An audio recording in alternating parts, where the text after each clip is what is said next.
जय शिवराय मित्रांनो, मी Amol Parab channel partner विशाल म्हात्रेसह पूर्ण टीमच्या वतीने तुम्हा सर्वांचं स्वागत करतो। आज आपण एका संघर्षाची गोष्ट आपल्यापर्यंत पोहोचवणार आहोत।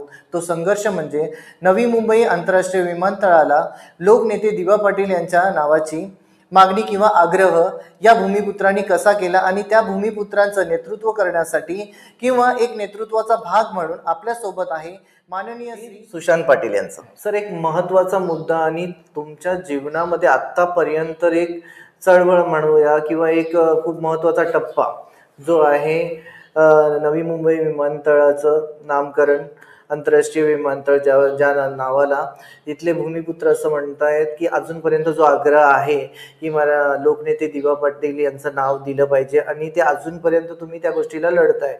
ही जी जर्नी आहे तुमची, ही स्टार्ट कुठून झाली आणि त्याला तुम्ही जी फाईट तुम्ही ज्या पद्धतीने केली आणि थोड्या मधल्या कालावधीमध्ये ते आक्रमक पण तुम्ही दिसलात त्या गोष्टीला, ही जर्नी काय सांगाल त्याबद्दल? जर्नी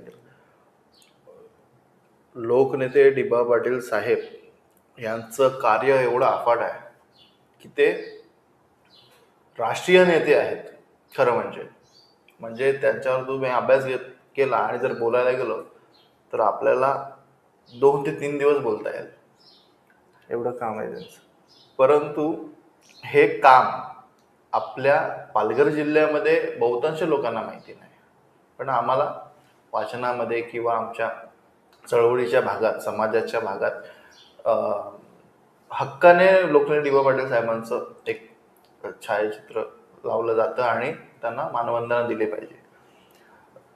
2016लाच जेव्हा आमची स्थापना झाली भूमिपुत्र संघटनेची, तेव्हा वरळी इथे आम्ही सर्व समाज संघटना 50 ते 60 समाज संघटना एकत्र जमलेलो होतो आणि तेव्हा आम्ही एकमताने ठराव घेतला की नवी मुंबई आंतरराष्ट्रीय विमानतळाला लोकनेते दिवा पाटील साहेबांचं नाव देण्यात यावं आणि तेव्हा आम्ही पत्रव्यवहार सुद्धा केला। पत्रव्यवहार चालू केले आणि त्या पत्रव्यवहाराच्या अगोदर सुद्धा 2007चे सुद्धा पुरावे भेटले आहेत। खरंच साहेबांनी उरणच्या सर्वेशनी ती पोस्ट केलेली होती, ती मनात सर्वांच्या दिवा पाटील साहेब आहेत आणि तो अनुषंगाने आमची मागणी दिली आणि त्याची प्रोसेस चालूच होती। प्रत्येक जण प्रत्येकाचं पत्रव्यवहार आणि आपल्या आपल्या नेत्याचं शिफारस पत्र देत होता, ती एक सुरुवात केली। त्यावेळी ज्यावेळी माननीय उद्धव बाळासाहेब ठाकरे CM होते किंवा मुख्यमंत्री होते, त्याच वेळी नगर विकास खातं जे एकनाथजी शिंदे यांच्याकडे होतं, त्यांनी एक पाठपुरावा केलेला की नवी मुंबई विमानतळाला नाव हे हिंदू हृदय सम्राट बाळासाहेब ठाकरे यांचं द्यावं आणि त्यांनी अशी स्टेटमेंट सुद्धा केली की आपण दिलं पाहिजे नाव। तर त्यावेळी आणि त्यानंतर उद्धव बाळासाहेब ठाकरेंचंही स्टेटमेंट आलं की नाही, की त्या विमानतळाला, आंतरराष्ट्रीय विमानतळाला माननीय बाळासाहेब ठाकरे यांचं नाव दिलं पाहिजे।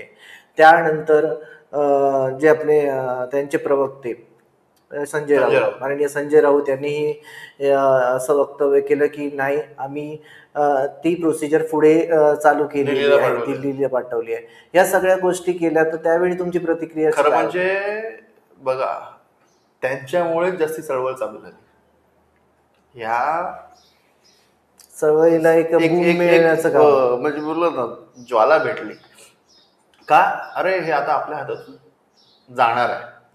मग तेव्हा आम्ही सुरुवात केली आणि नगर विकास खात्यांनी असं सांगितलं होतं की सिडको करून हा ठराव नगर विकास खात्याकडे आलेला आहे की नवी मुंबई आंतरराष्ट्रीय विमानतळाला सन्माननीय बाळासाहेब ठाकरे यांचं नाव देण्याची शिफारस। तेव्हा आमची चळवळ चालू झाली आणि मग आम्ही एकत्र भेटलो सर्वजण, चळवळ कसं काय करायचं। आणि कोविडचा काळ होता खूप, म्हणजे तेव्हा सर्वजण भेटू सुद्धा शकत नव्हते। आम्ही सुरुवात केली आणि मग त्याच्यात आम्ही आंदोलनाचा पवित्रा घेतला, समाजातले सर्व आमदार खासदार एकत्र केले आणि एक समिती स्थापन केली, सर्वपक्षीय नामकरण लोकनेते दिवा पाटील आंतरराष्ट्रीय विमानतळ नामकरण कृती समितीची आणि सौरभ होते त्या समितीचे अध्यक्ष, जे आता अखिल आगरी समाज विकास परिषदेचे अध्यक्ष दशरथदादा पाटील हे होते। मुळात म्हणजे बघा, ते तेव्हा राज्यातले जे शिवसेना पक्ष होता त्याचे उपनेते होते ओके, त्यावेळी तरी सुद्धा त्यांनी या चळवळीत भाग घेतला आणि साथ दिली तुम्हाला. अध्यक्ष स्वतः झाले ना, कोणी धुरा सांभाळायला स्वतः पुढे आले आणि आम्ही युवक, महिला वर्ग सर्व एकत्र झालो आणि मग माझा पाठपुरावा या नगर विकास खात्याकडे चालू झाला. मी माहिती अधिकार टाकले का आम्हाला ह्या संदर्भात माहिती पाहिजे. मग आम्ही आंदोलनं केली. आंदोलनाच्या दरम्यान तुम्ही जसं सांगितलं की संजय राऊत यांनी सांगितलं का त्यांना पत्रकारांनी प्रश्न विचारला का ते नवीन आंतरराष्ट्रीय विमानतळाला लोकनेते डी.बा. पाटील साहेबांचं नाव देण्यात यावं असं स्थानिक ना ते दिल्लीला गेले, म्हणजे प्रस्ताव दिल्लीला गेला. आता तो विषय संपला. अरे आपल्याला असं कोणीही नेता काहीही बोलू शकतो, आपल्या काय भावना आहेत का नाही. मग मी पाठपुरावा केला आणि त्या पाठपुराव्यामध्ये मला समजलं की नक्की जेव्हा लोकनेते डी.बा. पाटील साहेबांची मागणी करतोय आपण, ती मागणी सक्सेस करण्यासाठी नक्की प्रोसिजर काय आहे. मग मी माहिती अधिकार टाकला आणि नामकरण संदर्भात जी सरकारचे रूल्स अँड रेग्युलेशन्स आहेत जे कसे आहेत, म्हणजे आतापर्यंत नाव कुठल्या प्रकारे लागलेत, कसे लागलेत, का गेली, मग त्याचे पुरावे घेतले आणि महाराष्ट्रामध्ये किती प्रलंबित आहेत, महाराष्ट्रामध्ये लागलेली नावं कशी लागली, त्याची माझ्याकडे पूर्ण संचिका तयार झाली आणि ती संचिका मी अध्यक्ष आणि आमचे जे लोकप्रतिनिधी होते त्यांना मी दाखवली का हे असं प्रोसिजर आहे. त्यांनी सुद्धा मान्य केलं की आपण या प्रोसिजरने गेलो पाहिजे. मग ती प्रोसिजरनी मी पाठपुरावा नगर विकास खात्याकडून ते ठराव मागण्यात आले सिडकोकडून. ठराव काय मला 3 ते 4 महिने देण्यात आले नाही, वेगळ्या प्रकारे. मग मला सांगण्यात आलं की हा ठराव रेकॉर्डमध्येच नाही आहे. हे आश्चर्याची गोष्ट झालेली मला, म्हणजे त्यांनी अनऑफिशियल सांगितलं, मग आमच्याकडे नाहीये ती इन्फॉर्मेशन तुम्हाला, पण आम्हाला पण गरज नव्हती. ठीक आहे, आम्हाला जे करायचं होतं ते आम्ही एका प्रकारे करत होतो. संजय राऊतांनी सांगितलं आणि अनेक नेत्यांचे पुढे सुद्धा वक्तव्य आले, पण जिकडे वक्तव्य आले तिकडे खरं खोटं करण्याचं काम माझं होतं, ते मी करत आलो. एक अजून एक वक्तव्य, तोच एक पार्ट आहे त्यांचा. आणि जे महाराष्ट्र नवनिर्माण सेनेचे अध्यक्ष जे आहेत माननीय राजसाहेब ठाकरे, त्यांचं एक वक्तव्य होतं की हा जो विमानतळ आहे किंवा नवी मुंबईमध्ये जो विमानतळ बनतो तो पार्ट हा मुंबई विमानतळाचा एक्सटेन्शनच आहे आणि त्याचं नाव हे फक्त छत्रपती शिवाजी महाराज यांच्यावरतीच दिलं जावं असं त्यांचं मत होतं. त्या मतानंतर तुम्ही काय प्रतिक्रिया तुमची किंवा काय विचार? तेव्हा एक मी तुम्हाला आवर्जून सांगतो, जेव्हा हे वक्तव्य झालं तरीही आमच्या समाजाचे भूमिपुत्र आमदार राजूदादा पाटील हे आंदोलनामध्ये सक्रिय सहभागी होते. ओके, म्हणजे त्यावेळी ते होते ऑलरेडी तुमच्या आंदोलनामध्ये सहभागी? हो, आणि त्यांनी शेकडो भूमिपुत्र त्यांच्यासोबत होते. तुम्हाला अजून सांगतो की त्याचा सुद्धा मी पाठपुरावा केला आणि त्याचे पुरावे सुद्धा मी साहेबांपर्यंत पोहोचवले हे की हा एक्सटेन्शन नाहीये, हा एक नवी मुंबई आंतरराष्ट्रीय विमानतळ हा एक वेगळा पार्ट आहे. हे आमच्याकडे पुरावे आहेत आणि त्यांनी जे सांगितलेलं होतं का त्यांना एका अधिकाऱ्यांनी किंवा कॉन्ट्रॅक्टरने सांगितलेलं होतं का हा पार्ट आहे, हे खोटं आहे, म्हणून त्यांच्यापर्यंत आम्ही ते पुरावे पोहोचवले. तुम्हाला अजून सांगतो की त्यांनी जसं सांगितलं की आयटा कोड BOM तो एक कोड असतो, तो जगभरात असतो. बरोबर. तुम्हाला तिकीट बुक करताना आयटा कोड सेम तो म्हणजे तो येतो. तुम्ही आता छत्रपती शिवाजी महाराज आंतरराष्ट्रीय विमानतळ असलं तरी त्या बुकिंगमध्ये किंवा तुमच्या बॅगेच्या स्लिपवर तो BOM मुंबईला येतो. बरोबर आहे. मुंबई झालं तरी तो BOMच आहे.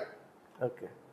नंतर आता आम्ही तो पाठपुरावा का केला का त्याचा आयटा कोड नवी मुंबईचा वेगळा असणार आहे आणि तो घडलाही 1.5-2 वर्ष अगोदर नवी मुंबईचा वेगळा आयटा कोड झाला. म्हणजे पुरावा झाला की हे वेगळंच, दोन्ही विमानतळे ही अलग आहेत, स्वतंत्र आहेत. ठीक आहे, त्यांना कनेक्शन करत असतील जाण्या येण्यासाठी, परंतु नवी मुंबई आंतरराष्ट्रीय विमानतळ हे वेगळं आहे. म्हणून आमचा मार्ग तिकडेही मोकळा झाला की जे राजसाहेबांनी वक्तव्य केलेलं ते त्या वक्तव्याच्या नंतर तुम्ही एक चांगला हे रिस्पॉन्स मिळाला आणि ते नंतर आम्ही एक आंदोलन केलं. तिकडे समाज लाखोच्या संख्येने जमला होता आणि त्या आंदोलनामध्ये चांगले वक्त्यांनी भाषण केलं आणि त्याच्यात समाज संघटित होऊ शकतो त्याच्यानंतर तुम्हाला माहितीच असेल, आता किती जण ऍक्सेप्ट करतात माहिती नाही, आमच्या समाजातल्या नेत्यांना चांगलं केंद्रामध्ये पद सुद्धा भेटलं, मंत्रीपद सुद्धा भेटलं. त्यांना त्याच्या कर्तृत्वाने जरी दिलं असेल असं म्हणणं असेल, पण समाजाच्या संघटने ताकदनी भेटलं हे नाकारता येणार नाही. दुसरी गोष्ट अशी होती की ह्या मुद्द्यामुळे एक समाज, आगरी कोळी समाज झाला किंवा तिथला भूमिपुत्र तुम्ही म्हणाल, हा एकत्र आला. बरोबर, ही एक संघटना म्हणजे संघटित होण्यासाठी हे एक कारणही मिळालं. आणि आता जे संघटित झालेले आहे तशाच पद्धतीने संघटित राहावे, परंतु अजूनपर्यंत तो निर्णय झालेला नाही. त्यानंतर समजा उद्घाटन होण्याच्या आधी एक सह्याद्री अतिथीगृहावरती जी बैठक झाली त्यामध्ये तुम्हीही होता. त्यावेळी तुम्हाला माननीय मुख्यमंत्र्यांकडून काय आश्वासन दिली गेली? मी तुम्हाला त्याच्या थोडं अगोदरचं आमची प्रोसेस सांगतो. लोकनेते डी.बा. पाटील साहेबांचं नाव लागावं यासाठी आम्हाला, जेव्हा आम्ही हे महाराष्ट्रामध्ये जी राजकीय घडामोड घडली, उद्धव ठाकरे हे जसे शिवसेनेमध्ये फूट झाली काय ते, तेव्हा कॅबिनेटचा निर्णय आम्हाला उद्धव बाळासाहेब ठाकरे मुख्यमंत्री असताना दिला. बरोबर, ज्या दिवशी त्यांचा लास्टचा शेवटच्या दिवशी आम्हाला दिला, सांगितलं का लोकनेते डी.बा. पाटील साहेबांचं नाव, आमची मान्यता आहे लोकनेते डी.बा. पाटील, आम्ही कागद घेतला, आम्ही बघितलं. पण माझ्याकडे जी प्रोसेस होती त्याच्यामध्ये आम्हाला दोन्ही हाऊसचा ठराव, विधिमंडळाचा दोन्ही हाऊसचा ठराव गरजेचा होता. मग साहजिक आहे, आता जे आमच्या सोबत होते, जे विरोधक म्हणून होते, ते आता पक्षात सत्ताधाऱ्यांचे विरोधक होते, ते आमच्या सोबत, आम्ही त्यांना सांगितलं का चला आता तुम्ही सत्तेमध्ये आलात, आता आमचं काम करा. मग तेव्हा तुम्हाला अजून सांगतो की मुख्यमंत्री उद्धव बाळासाहेब ठाकरे जेव्हा शिवसेना पक्षाचे होते, बरी महाविकास आघाडी, राष्ट्रवादी आणि काँग्रेस हे आमच्या सोबत होते. आम्ही तेव्हा सांगत होतो की जर ही संख्या जर जमली, 50-60 जर आमदार जर वगळले तर आपण हाऊसमध्ये ठराव पास करू शकतो. मग भाजपची जेव्हा सत्ता आली तेव्हा आम्ही मागणी केली का दोन्ही हाऊसचा ठराव झाला पाहिजे. दोन्ही हाऊसचा ठराव झाला, ठराव होऊन पडलेलं होतं. मग आम्ही पाठपुरावा केला, काय लागत नाही, का लागत नाही, का लागत नाही. मग मी पाठपुरावा केला तर समजलं का हा ठरावाचं प्रत ही केंद्रामध्ये पाठवली अजून नाही, तसं आम्हाला नगरविकास खात्याने लिहून दिलेलं का कुठल्याही प्रकारचं झालं. मग आम्ही तो पाठपुरावा केला, मग ताबडतोब पाठवण्यात आला, केंद्राकडे पाठवण्यात आला. केंद्राकडे पाठवल्यानंतर आज 2 वर्ष होतील. परंतु गेल्या वर्षी आम्ही ऑक्टोबर महिन्यामध्ये आमच्या समितीसोबत, सर्व वरिष्ठांच्या सोबत आम्ही दिल्ली येथे जे नायडू आहेत, माननीय मंत्री आहेत सिव्हिल एव्हिएशनचे, आणि मुरली मोहोळ आहेत जे राज्यमंत्री आहेत सिव्हिल एव्हिएशनचे, त्यांच्यासोबत बैठक घेतली आणि आमच्या भावना व्यक्त केल्या. त्यांनीही सांगितलं का राज्याकडून आलेला ठराव हा केंद्राला मान्य करावाच लागतो, तर तुमचं काम 100% होणार आहे. मग त्या बैठकीला 1 वर्ष झालं. त्याच्यानंतर लोकसभेच्या इलेक्शन झाल्यानंतरच हे प्रकार आहे. आता त्याच्यानंतर आम्ही समाजातले 2 खासदार, श्री संजय दिना पाटील साहेब आणि बाळ्यामामा यांचा एक सत्कार ठेवलेला होता समितीच्या मार्फत किंवा समाजाच्या मार्फत. तिकडे आम्ही आमच्या भावना व्यक्त केला. त्यांनी सांगितलं का तुमच्यासोबत आम्ही आहोत. आता आम्ही आहोत तर त्यांनी सुद्धा पाठपुरावा केला का काय झालं काय झालं. तर आम्ही त्यांना सांगत होतो का आमचं हे अडचण आहे अजूनपर्यंत केंद्राकडून. काही जण सांगितलं का होम डिपार्टमेंटला पेंडिंग आहे, काही जण असं आहे तसं आहे. मग मी पुन्हा कायदेशीर लढा माझा चालू केला. मग त्याच्यात लिहून आलं का शेवटचं केंद्राकडे कॅबिनेटचा निर्णय बाकी आहे आणि आपल्या विचारात आहोत. आणि केंद्राने हे लिहून दिलं महाराष्ट्र सरकारकडून लोकनेते डी.बा. पाटील साहेब एकच नाव हे प्रस्तावनासाठी आले आणि पुण्यासाठी तुकाराम महाराजांचं नाव आणि सिंधुदुर्गासाठी पैंचं नाव आहे. परंतु वेळ चाललाय, इलेक्शन्स आल्या आणि मग आम्ही एक रॅली काढलेली होती, मानवंदना रॅली. त्यावेळी नाही, पहिला बाईक रॅली होती. त्याच्यानंतर बाईक रॅलीमध्ये आम्हाला असं समजलं की काही तिकडचे स्थानिक नेत्यांचा सहभाग नव्हता. कारण माहिती नाही, कारण असू शकतं डी.बा. पाटील साहेबांचे तेव्हा कार्यक्रम होते आणि त्याच्या संदर्भात काही बिझी असतील.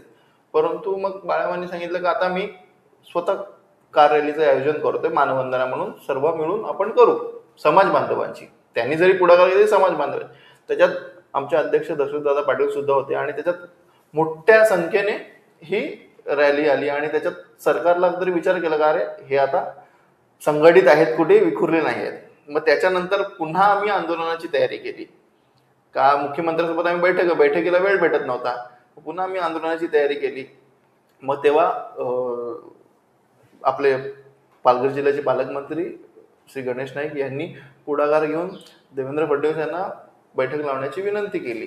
त्या बैठकीमध्ये मग नंतर आम्हाला बाळामामांनी सुद्धा त्यांना मुख्यमंत्र्यांनी स्वतः कॉल केलेला होता आणि या बैठकीला बोलवलं हजर राहण्यासाठी. आणि त्यांनी सांगितलं की माझ्यासोबत संघटना सुद्धा आहेत. मग संघटनांना बोलवलं होतं. आम्ही समितीची आणि काही पदाधिकारी संघटना आम्ही त्या बैठकीसाठी गेलो आणि त्यांनी सांगितलं का मी केंद्राकडे जाऊन आलेलो आहे, मोदीजींना हा विषय सांगितलेला आहे आणि केंद्राकडे याच्याबद्दल पॉझिटिव्ह आहेत, परंतु एकच नाव गेलेलं आहे त्यामुळे परंतु ह्या नामकरणासंदर्भात नवीन पॉलिसी येत आहेत. मग आमच्या जरा भुवे उंचवल्या, आता नक्की आता परत नवीन काय झालं.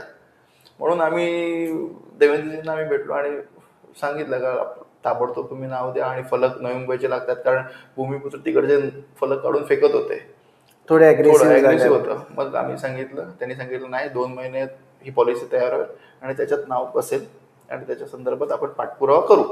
आता पुन्हा 2 वेळा मिटिंग झाल्या आणि त्या मिटिंग 100% आमच्या चालूच आहेत, परंतु कागदोपत्री पुरावा जमा करण्याचं काम माझं आहे आणि मी ते 100% नाव लागेपर्यंत करणार. दुसरी गोष्ट, नवी मुंबई आंतरराष्ट्रीय विमानतळाचं उद्घाटनाला आम्हाला बोलवलं. आम्हाला अपेक्षा होत्या की 100% भाजप पक्ष आहे, तो सरप्राईज पक्ष आहे, त्याच दिवशी नाव अनाउन्स होईल असं, म्हणजे घोषित होईल. पॉलिसीज आहेत ते गोष्ट वेगळ्या, पण आम्हाला अपेक्षा होती की मोदीजींच्या मार्फत ही घोषणा होऊ शकते. आज का या संदर्भात जो भूमिपुत्रांची तळमळ आहे नाव संदर्भात, तो आपण नाव हेच देणार आहोत. पण एक चांगलं वाटलं का त्यांनी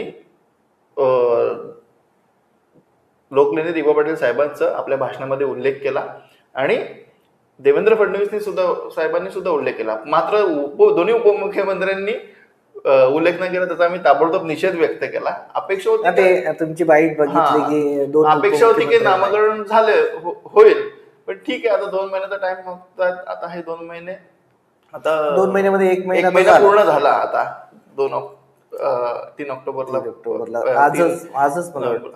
आजच पूर्ण झाला.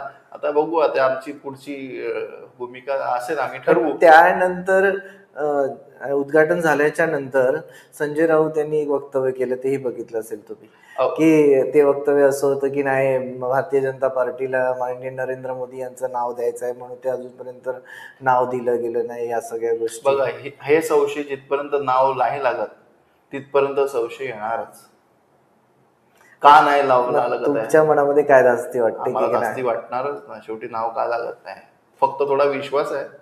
मुख्यमंत्र्यांनी आमच्या समोर वचन दिलेलं आहे की नाव 100% बघा, नाव नाही लागलं ना तर पुढची घटना ज्या घडतील ह्या आमच्या कोणाच्याही, जो आक्रोशाला सामोरं जावं लागेल यांना, जेवढा मोठा मोर्चा निघाला त्याच्या 10 पट लोक रस्त्यावर उतरणार, हे मी सांगतो तुम्हाला. आणि याचा आम्ही पाठपुरावा करतोय. अडचण लागण्यामध्ये काही नाहीये. आता जे कागदपत्री व्यवहार सगळे, आता पॉलिसी काय येते त्याच्यावर सुद्धा अवलंबून आहे.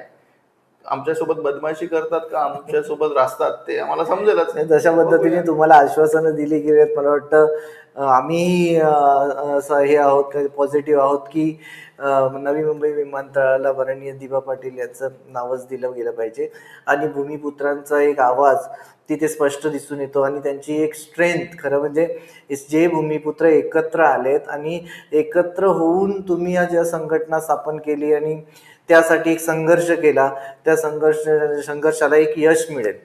आणि दुसरी गोष्ट म्हणजे महत्त्वाचा पार्ट असाच आहे, जसं आपण लास्टच्या पॉडकास्टमध्ये तुम्ही जसं म्हटलं की संघटित होऊन, भूमिपुत्र संघटित होऊन किंवा मराठी माणूस जेव्हा संघटित होऊन काहीतरी करण्याचा प्रयत्न करतो ती गोष्ट होते, 100% होते. आणि अशा गोष्टी झाल्या पाहिजेत. आणि त्यासाठी जसं तुम्ही ह्या गोष्टीसाठी पुढाकार घेतला तसंच बाकी अशा गोष्टी आहेत की त्या गोष्टींसाठी तुम्ही पुढाकार घ्यावा. आणि तुमच्या पाईपलाईनमध्ये अशा काही गोष्टी आहेत का? आहेत ना, भरपूर आहेत. तिकडे रोजगारच्या संदर्भात आहेत, उद्योगाच्या संदर्भात आहेत. अजूनही वसई विरारच्या परिसरात सुद्धा मला चांगले माझे ब्लूप्रिंट आहेत. बघूया येणाऱ्या काळात मी ते येणाऱ्या काळात जर तुम्हाला संधी मिळाली या इथल्या नागरिकांनी किंवा लोकनेते दिबा पाटील साहेबांचं नामकरण हे 100% झालंच पाहिजे, याच्यासाठी आम्ही कटिबद्ध आहोत. दुसरं, हा सन्मान पूर्ण ओबीसी समाज असू दे, सर्व घटकांचा असू दे, किंवा लोकप्रतिनिधी ज्यांचं प्रतिनिधित्व, प्रकल्पग्रस्तांचं प्रतिनिधित्व केलं हे लोकनेते दिबा पाटील साहेब आहेत, त्याचा हा मान सन्मान असणार आहे. दिबा पाटील साहेबांनी स्वतःचं नाव कुठल्या वास्तूला दिलं नाही. आता काम आहे की त्या वास्तूला, त्या हुतात्मा झालेल्या त्या परिसरात, त्या वास्तूला लोकनेते दिबा पाटील साहेबांचं नाव लौकिक व्हावं, नामकरण व्हावं. त्याच्याने विमानतळाची उंची वाढणार आहे. आमच्या नेत्यांचं नाव लागण्याचं विमानतळाची आणि समाजाची मानवंदना असणार आहे. म्हणून समाजाला संदेशही एक चांगला जातो. 100%. आणि दुसरी महत्वाची गोष्ट म्हणजे लोकनेते दिबा पाटील यांचं कार्य लोकांना अजून कळेल, की जे कुठेतरी दाबलं गेलं आहे आणि जे लोकांपर्यंत पोहोचत नाहीये. या गोष्टी सगळ्या भरपूर कार्य आहे त्यांचं. भरपूर कायदे, स्त्री भ्रूण हत्यापासून भरपूर कायदे जे आहेत ते आहेत.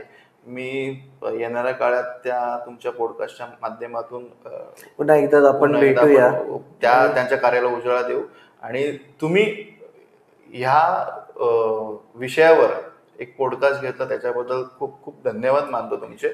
कारण हे पॉडकास्ट म्हणजे इथंभूत माहिती असेल नामकरणासंदर्भात. आणि तुम्ही वेळात वेळ काढून आमच्या विनंतीला मान देऊन इथे आलात, त्याबद्दल तुमचे धन्यवाद. धन्यवाद. Thank you so